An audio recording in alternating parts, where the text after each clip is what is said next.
Welcome back to the deep dive. Our mission here is pretty simple. We take a stack of the most critical reports, the deepest technical analyses, and we just pull out the absolute core of what you need to know without all the footnotes and jargon.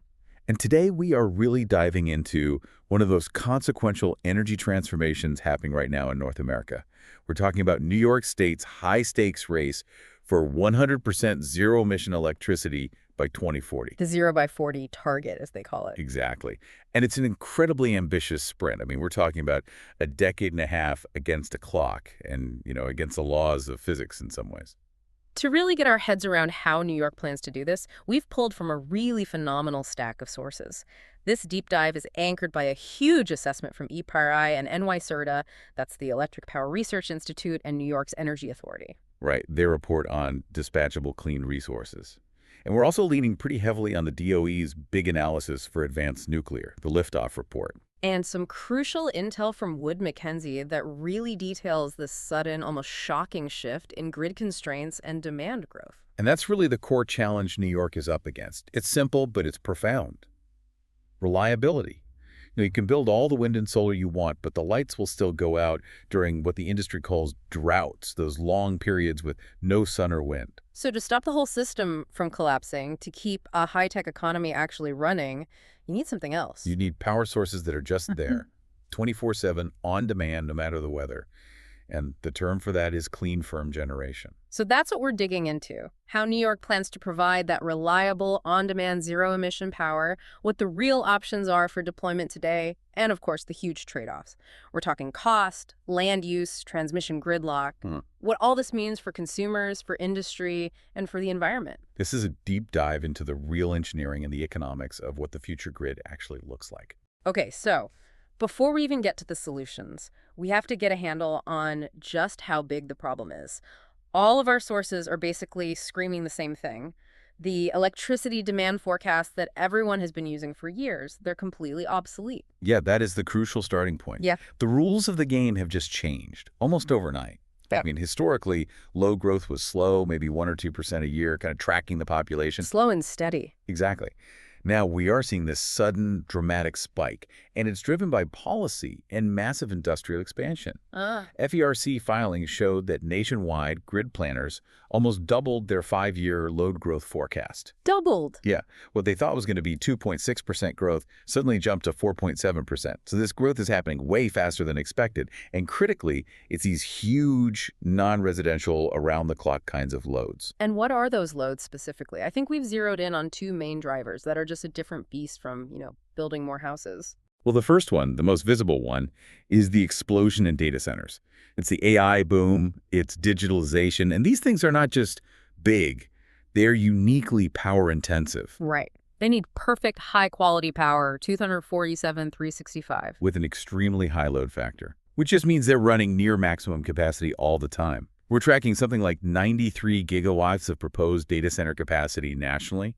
That's almost 4 times the total U.S. capacity that existed in 2023. That's insane. It's sparking this intense race for electricity access in different regions, and if they decide to build in New York, that demand just instantly puts the grid under enormous stress. And that load factor point is so key, isn't it? A normal office building draws power during the day and then quiets down at night. A data center is demanding peak power all the time. Non-stop. Yep. And that kind of steady, intense demand just can't be met with intermittent resources alone, not even with some batteries thrown in. The system needs a continuous, firm supply. So that's driver number one. What's the second major driver? It's not as flashy as AI, but it seems just as significant. The manufacturing resurgence. We are talking about really energy-intensive sectors like battery gigafactories, solar panel production, semiconductor plants. Yeah. All of this is being pushed by federal incentives like the IRA and state policies. And these are also high load factor facilities. Oh, absolutely. Nationally, we think these sectors alone are going to add up to 15,000 megawatts of demand in the next few years. I mean, to put that in perspective, a single advanced battery campus can require 3,500 megawatts. Which is like a major city. It's the typical consumption of a major metropolitan area, yes. And these plants have ripple effects, right? They bring in suppliers, raw material processors. So the total electricity load that comes with this industrial boom is often way bigger than the initial estimate. And New York State is smack in the middle of all this. The Wood-Mackenzie analysis specifically points to the Northeast as a huge driver of demand growth through 2030. But it's not just industry, is it? No, it's also those aggressive state policies pushing EV sales and the electrification of heating. Think about mass heat pump deployment. That combo creates a really specific kind of nightmare scenario for grid planners. It does. You get these extremely high-load, cold winter weeks. So if you're relying on electricity for your heat and your car, and then you get a nasty cold snap with very little wind, what we call a dark and cold event, the demand just goes through the roof. And your 4-hour battery isn't going to save you. Not even close. You need days of energy, not hours. And this directly brings us to the clean firm imperative. If the state tries to get to net zero with only wind and solar, they create this huge reliability gap. And that's why the NOI Certi report is so focused on what they call dispatchable emissions-free resources, or DEFRs. DEFRs, okay. So this is the framework New York is using to basically go shopping for its future grid. It is. The report lays out 3 crucial baskets of resources that New York is looking at for its 2040 grid. Let's break those down because these 3 categories really define the whole spectrum of choices and trade-offs they're facing. What's in the first basket? The first is low capacity factor resources. Now, these are things that are designed to be used only during those really critical extended periods of high demand or low renewables. So like an insurance policy. Exactly. This basket includes things like green hydrogen, maybe blue hydrogen, and biofuels like renewable natural gas. But the trade-offs are pretty stark. They have really high operational costs because the fuel itself is expensive. They only run for a small number of hours each year, and the fuel supply chain is still highly uncertain. It's expensive insurance. Okay, basket 2. This is the one we'll spend a lot of time on. This seems to be the one that addresses that 2047 need from data centers and manufacturing. This is the high capacity factor resources basket. These provide genuinely firm power. They can provide grid services. They can run as baseload power when you need it. And in this basket, you have advanced nuclear, carbon capture and storage on natural gas plants, and next-gen geothermal. And the downside here? They are capital-intensive, big upfront construction costs, and they require very long lead times, often 10 to 15 years from decision to operation. And then there's the third basket, which is less about creating new supply and more about managing demand. Correct. These are the gap right-sizing resources. They shift supply or demand around and can reduce the need for a massive build-out of new power lines or plants. This includes things like long-duration energy storage, LDES, and virtual power plants, VPPs. But they can't solve the whole problem on their own. No. They are vital for optimizing the system, but they can't meet the grid's total reliability needs alone.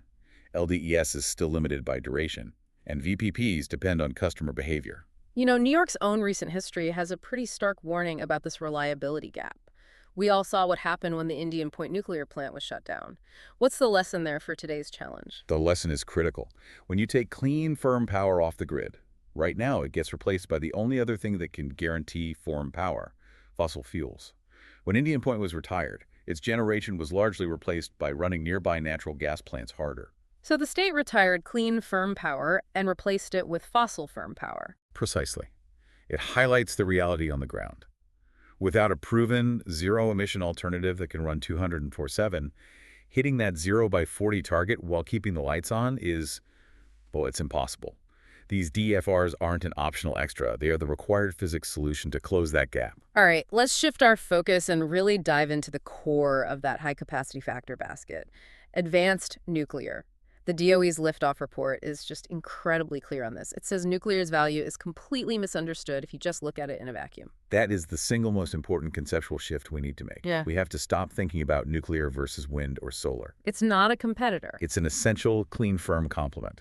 The modeling shows that for the whole country to get to net zero, the U.S. needs a massive amount of new, clean, firm capacity, somewhere between 700 and 900 gigawatts. And nuclear is one of the only technologies that can really deliver that kind of scale. And this leads to a really critical economic point. People hear nuclear, and they immediately think about the high upfront cost. But the analysis actually suggests that including clean, firm resources like nuclear reduces the overall cost of decarbonization for the whole system. How does that work? It's basically insurance and efficiency. Without a firm power source running in the background, the grid has to massively overbuild variable resources.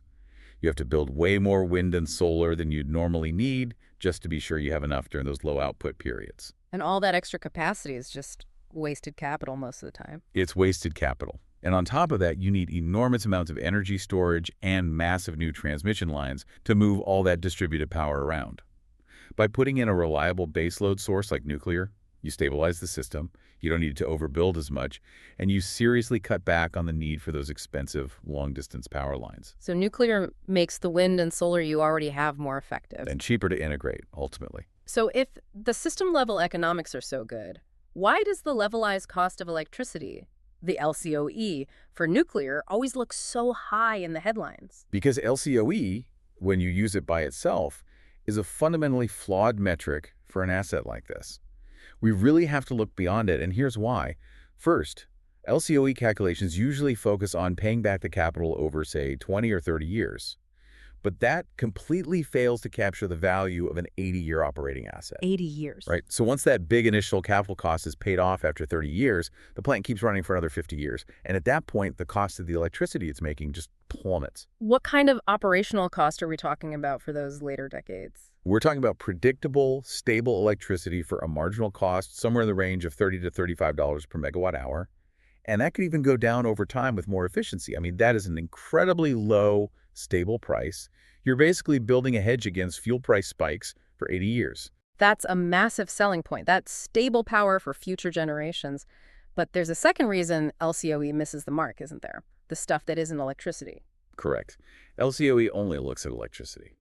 But advanced reactors are perfect for providing reliable, high-temperature, carbon-free heat and steam. Those are critical for hard-to-decarbonize industries, like making clean hydrogen, pink hydrogen, or for chemical manufacturing. And those industries don't have many other clean options. Very few. So that makes nuclear heat a unique economic value that the LCOE calculation just completely ignores. Okay, so let's look at what New York could actually build. The NY30 Prior report breaks it down into three main technology options. Where's the highest readiness level right now? That's definitely with the large light water reactors, or LLWRs. These designs leverage decades of history, proven supply chains, extensive operational experience all over the world. We're talking about things like the AP1000 or the APR 1400. They are huge projects for sure, but the technology is mature. The regulatory pathway is known. And then you have the designs meant to tackle the scale and costs of those big reactors, the small modular reactors. Specifically, the light water small modular reactors, or LWSMRs. These are much smaller units, maybe 50 to 300 megawatts each. And their whole selling point is modularity and standardization in a factory setting. So you build the parts in a factory and assemble them on site. Exactly. The theory is that allows for parallel work, big efficiency gains, and much shorter on-site construction times compared to a giant custom-built LLWR. The key examples here, like NuScale's VOIGR or GE Hitachi's BWRX300, they use light water technology, which gives them a big leg up in terms of maturity over the next generation. And that next generation is the cutting edge, the non-water-cooled reactors, or Gen the Fourth. What makes them so different? So Gen the Fourth reactors use different coolants, like liquid sodium, molten salt, or even helium gas. The key benefit is that these coolants let the reactor run at much higher temperatures than a light water reactor. And higher temperature means higher efficiency. Higher thermodynamic efficiency, yes. And it means you can produce that high-grade steam or heat directly for industrial uses. They also often have enhanced passive safety features. But, as you said, they face bigger hurdles with supply chains and regulations, especially when it comes to their unique fuel types. But no matter which one of these they choose, New York is facing a serious lead time constraint. If the state wants nuclear power by 2040, the clock is already ticking.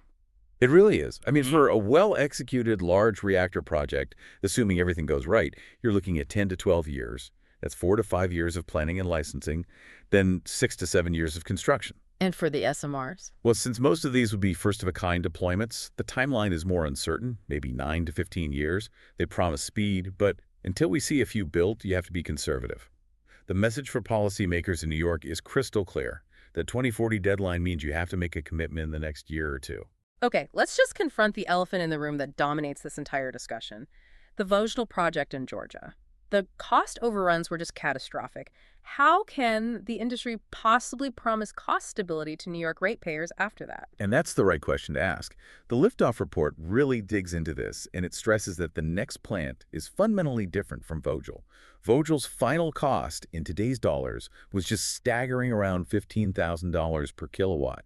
But that was because of major first-of-a-kind costs, design changes made during construction, and huge project-specific problems. So what does the next one look like if you strip all that away? The analysis shows that if you just remove those FOA costs and the specific inefficiencies that hit Vogel, the projected cost for the next 2-unit AP1000 project drops a lot, down to around $8,300 per kilowatt. Wow, so that's a huge reduction just from learning and better project management. It is. And then you layer on the massive federal financial support from the Inflation Reduction Act. The IRA, how does that actually work to bring the cost down for a New York utility? The IRA is a total game changer for the economics. Developers get two powerful options. First is the 48E Investment Tax Credit, or ITC. That gives them a 30% tax credit on the total upfront capital cost. And that 30% can go up to 50% with adders, like using domestic materials or building on an old coal plant site, which is perfect for New York. So an immediate 30 to 50% haircut on the sticker price. Exactly. Or they can choose the 45Y Production Tax Credit, the PTC. This gives them a credit of $27.50 per megawatt hour, adjusted for inflation, for the first 10 years the plant is running. And why would you choose one over the other? The ITC gives you that immediate capital relief, which is huge for managing construction risk. The PTC gives you a guaranteed, reliable revenue stream for the first decade, which makes it much easier to get financing. Both are incredibly powerful. So let's do the math. We start at that optimized $8,300 per kilowatt cost. What happens after the IRA? If we just apply a conservative 40% reduction from the ITC, that's the base 30% plus one adder, the estimated capital cost drops to about $5,000 per kilowatt. And when you levelize that cost over the full 80-year life of the plant, you get an LCOE that's much closer to $60 per megawatt hour. $60. That number completely reframes the conversation, doesn't it? That's competitive with new renewables, but you're getting that essential 2047 firm power. And you're getting it for 8 decades. And don't forget, the federal government is also working on the supply side. They put $900 million toward SMR deployments in 2024 and another $2.7 billion into building out the domestic fuel supply chain. They're actively trying to de-risk this for states like New York. The push for 0 by 40 isn't just about kilowatts, it's also about geography. New York is a dense state. Land use, especially downstate, is a massive hurdle for any big energy project. And this is where the sheer power density of nuclear is a total game changer. Oh, the EPRI-CERTA analysis has a comparison that is it's just striking. It measures power density, which is how much electricity you get per acre of land you use. And for nuclear, the number is astonishing. It's 57,000 megawatt hours per year per acre. 57,000. I mean, that number is almost hard to believe until you compare it to the alternatives. It is. So let's contrast that. Utility scale solar, which needs a lot of space, gets you about 200 megawatt hours per year per acre. Mm-hmm. And wind power, because the turbines have to be so far apart, is even lower. It's about 34 megawatt hours per year per acre. So nuclear produces, what is that? Over 280 times more electricity per acre than solar and something like 1,600 times more than wind. The numbers are staggering. For a state like New York, where buying land is expensive and controversial, using the most land-efficient resource just fundamentally shrinks the environmental footprint of the whole energy transition. And that small land footprint ties directly into solving the second huge constraint that Wood Mackenzie identified, the transmission gridlock reality. Yes. Wood Mackenzie was very clear that our ability to physically move power around is the main systemic failure right now. What are the specific issues there? What's causing the gridlock? The biggest bottleneck isn't just the lack of power lines. It's the incredibly slow, bureaucratic process for getting new projects connected to the grid and for permitting new transmission. The queue of projects waiting to connect, mostly renewables, is enormous nationwide. And we're not building transmission fast enough to keep up. Not even close. Our forecasts show we're only adding enough new transmission capacity to handle about 2% annual electricity demand growth. But as we just discussed, the actual demand growth is much, much higher than that. So if you build a new power source far away from where people live, you're just stuck in that queue. You're stuck. And this is where siting a big, firm power source like nuclear becomes such an elegant solution. It is inherently transmission sparing. Unlike variable renewables, which are often built in remote areas and need massive new power lines built over hundreds of miles, a firm power source like a nuclear plant can often be sited exactly where the power is needed, near cities, or, even better, at existing industrial sites. Let's talk more about that strategy, the coal to nuclear transition. This seems like it solves the transmission, infrastructure, and workforce problems all at once. It is a phenomenal layered solution. Studies have looked at hundreds of retiring coal plant sites across the country, and they found that about 80% of them have the right characteristics to host a new nuclear reactor. And what are those characteristics? Think about what's already there. You have access to large amounts of water for cooling. You have critical existing high-voltage transmission lines already plugged into the grid. And crucially, you have a local, experienced, high-skilled, unionized workforce that knows how to operate in a complex energy environment. So you save huge amounts of time and money on permitting. You don't have to fight over new land. You reuse the power lines. And you preserve these really high-paying jobs in communities that are, frankly, desperate to keep them. And those are great jobs. The Liftoff report points out that nuclear jobs pay about 50% more than jobs in the solar or wind sectors. The nuclear industry is already 19% unionized, which is the highest of any clean energy technology. You're preserving generational wealth. And beyond just repurposing old sites, there's another economic benefit to building multiple plants at the same location, right? The co-location economies. Yes.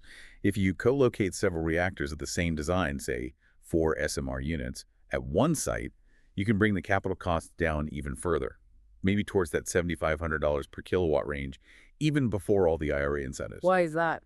Because you share infrastructure, you share licensing costs, and most importantly, you keep that skilled construction team together for the whole project. You mentioned that Bottle Unit 4 was 20% cheaper to build than Unit 3. That's that learning effect you're talking about? Precisely.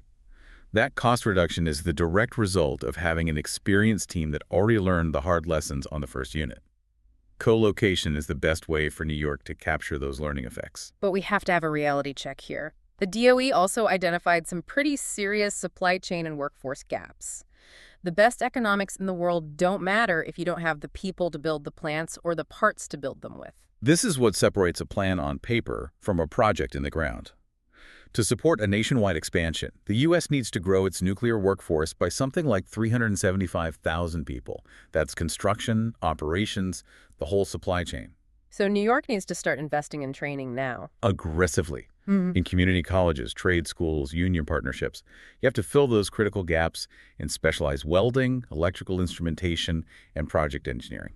And on the manufacturing side, where's the biggest weak spot? The biggest physical gap is our domestic capacity for really large component forging.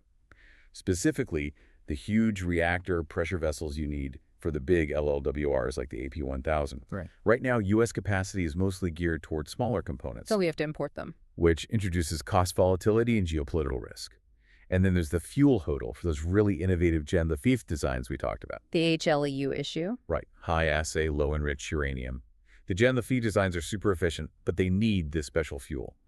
And a robust commercial supply chain for HLEU just doesn't exist yet in the U.S. The good news is the federal government is all over this. They've allocated over $3.4 billion to kickstart commercial HLEU production. They are signaling a very serious commitment to de-risking this for the future. Okay, so while nuclear is the big anchor for that high-capacity basket, New York is looking at a whole diverse portfolio. We need to look at the other candidates, starting with those low-capacity factor resources, hydrogen and biofuels. And when you look at these, you have to remember New York's own rules. The state's Climate Act has this really stringent GHG accounting method that includes upstream and midstream emissions. Which is a huge deal. It's not just what comes out of the smokestack. It's a total game changer. It means you have to count the emissions from extracting the fuel, from processing it, from transporting it, the whole life cycle. So let's apply that to blue hydrogen, which is made from natural gas with carbon capture. Right. So even if you have a really high capture rate at the plant, the analysis shows you still have significant upstream GHG emissions. You have methane leakage from drilling from pipelines. Right. When you add all that up under New York's rules, the total emissions are big enough that it could seriously limit how useful blue hydrogen can be for meeting that strict 0 by 40 mandate. So the state really has to prioritize green or pink hydrogen. It does. Green hydrogen, made with renewables, or pink hydrogen made with nuclear, have zero GHG emissions in production or use. They meet the standard. The problem is the viability of using hydrogen for power generation is all about cost. And how stable are the costs for green hydrogen? They're highly volatile. The cost of electricity from a hydrogen plant is expected to be extremely high because it's fundamentally driven by the cost of the renewable electricity you use to make the hydrogen in the first place. That's the biggest input. It's the dominant factor. Current projections suggest it's just going to be way too expensive to run frequently, so it would likely be reserved only for those absolute extreme multi-day demand events when there are no other options. It's emergency fuel, basically. Okay, what about biofuels? Renewable natural gas, renewable diesel, these are drop-in fuels, which means you can use them in existing plants, so that sounds like a quick win. It offers very quick deployment, that's true. The main challenge is the feedstock supply chain and land use. If you're using waste resources like methane from landfills or wastewater plants, that's great. The land use impact is minimal. But there's a limit to how much waste we produce. It's a finite resource. If New York needs a lot of power from biofuels during a long cold snap, it would have to rely on large-scale energy crops, like growing fields of fast-growing grasses just to burn. And that creates a major land use conflict. A huge conflict. Growing vast fields of energy crops raises serious environmental questions. Soil erosion, heavy fertilizer, use polluting watersheds, and, the big one, competing with food production for land. You're trading lower GHG emissions for a potentially higher environmental burden on the land itself. Let's go back to the other big contender in the high-capacity factor basket. Carbon capture and storage, or CCS, on a natural gas plant. It gives you firm power, but New York seems to have two big problems here. They do. There's a residual emissions problem and a geological and legal problem. The emissions problem is the most glaring one under the 0 by 40 rules. Let's say you take a big natural gas plant and you retrofit it with 99% capture technology, which is very high. Okay. Even then, the residual emissions, the little bit you don't capture, plus all those upstream natural gas emissions we talked about, are still significant. How significant in the context of the state's total carbon budget? If New York went with just one large-scale CCS project, the analysis shows its residual emissions could be around 13.9 million metric tons of CO2 equivalent per year. Now, the state's entire economy-wide emissions limit for 2050 is 62 million metric tons. Wait, so a single CCS power project could eat up over 22% of the entire state's carbon budget for 2050? Yes, somewhere between 22 and 25%. So if New York deploys large-scale CCS, it basically uses up a huge chunk of the emissions budget that other sectors like heavy industry or agriculture were counting on. It forces a transition to something with true zero emissions down the line. And now for the geographic and legal problem.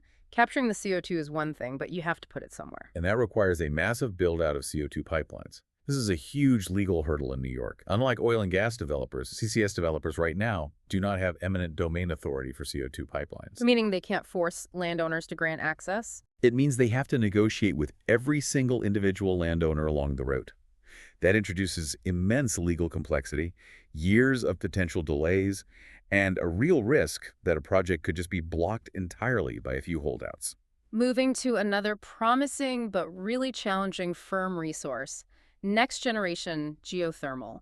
It's got a high capacity and a low footprint. Geothermal is very attractive. It's high capital cost but very low operating cost. And its land footprint is excellent, second only to nuclear at about 9,000 megawatt hours per acre per year. The problem for New York, though, is geology. It's depth. Right, we always hear about geothermal projects out west where the heat is closer to the surface. That's because most U.S. projects today are only drilling down 2 to 5 kilometers. New York's geology is different. To get to the temperatures you need for commercial power generation in New York State, the analysis suggests you'd need to drill down to depths of about 7 to 8 kilometers. 7 to 8 kilometers deep, that's almost 5 miles. Is that even technically proven at a commercial scale? It's technically possible, but it presents huge engineering and financial challenges that haven't really been commercialized yet in the U.S. It requires advanced drilling technology, and it just dramatically increases the risk of the project. So for New York, geothermal is more of an innovation pathway. Its readiness for the 2040 deadline is very uncertain. Okay, let's wrap this section up with those gap right-sizing resources, LDES and VPPs. We know they're essential, but they can't solve the firm power problem all by themselves. Long-duration energy storage, or LDES, is absolutely crucial for making the grid more resilient beyond the 4 hours you get from lithium-ion batteries. You have everything from mature pumped hydro to emerging technologies. But LDES is still fundamentally a storage solution. It has to be charged, and it has limited duration. It can't get you through a week of bad weather on its own. And what about the virtual power plants? Coordinating all that residential demand seems to have massive potential. The potential is huge. VPPs, which are basically networks of customer-owned devices like smart thermostats, EV chargers, rooftop solar, they're estimated to have about 8.5 gigawatts of flexibility potential in New York by 2040. And they're cost effective. Very. They have short lead times, and they're perfect for avoiding building new infrastructure in crowded places like downstate New York. You're basically turning flexible demand into a dispatchable resource. So if the potential is that big, what's the challenge? The hurdle is less about technology and more about behavior and regulation. First, you need really sophisticated, standardized communication systems. Second, the cost of the meters and telemetry. The equipment you need to track what thousands of little devices are doing can be too high. And most importantly, getting to that 8.5 gigawatts depends entirely on getting customers to sign up and stay in the program. So it has to be easy and worth their while. The incentives have to be compelling, and the user experience has to be seamless.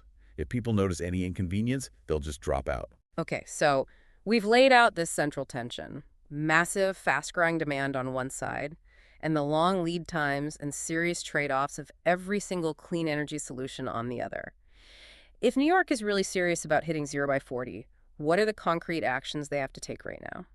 Well, the first and really the most consensus conclusion from the NY30 PRI analysis is that they have to pursue a diverse portfolio. The analysis is crystal clear on this. Every single one of these technologies, from nuclear to hydrogen, has unique challenges. A diverse mix is the only way to minimize the system-wide risk of betting too heavily on one pathway that might hit a roadblock. And given those 9 to 15-year lead times for big projects, the state can't just wait around for the market to figure it out. They have to start early and build experience. Absolutely. Aggressive coordination between the state and the private sector needs to happen now. They need to create predictable regulatory pathways. They need to build up experience. They need to secure supply chains, especially for these newer SMR and Gen V designs. This isn't about breaking ground tomorrow. It's about making the critical decisions today that will determine if 2040 is even possible. We saw the painful lessons from Vodal, like starting construction before the design was even finished. What are the practical things New York can do to shorten project times and lower that financial risk for ratepayers? The strategies are all about de-risking that big capital spend.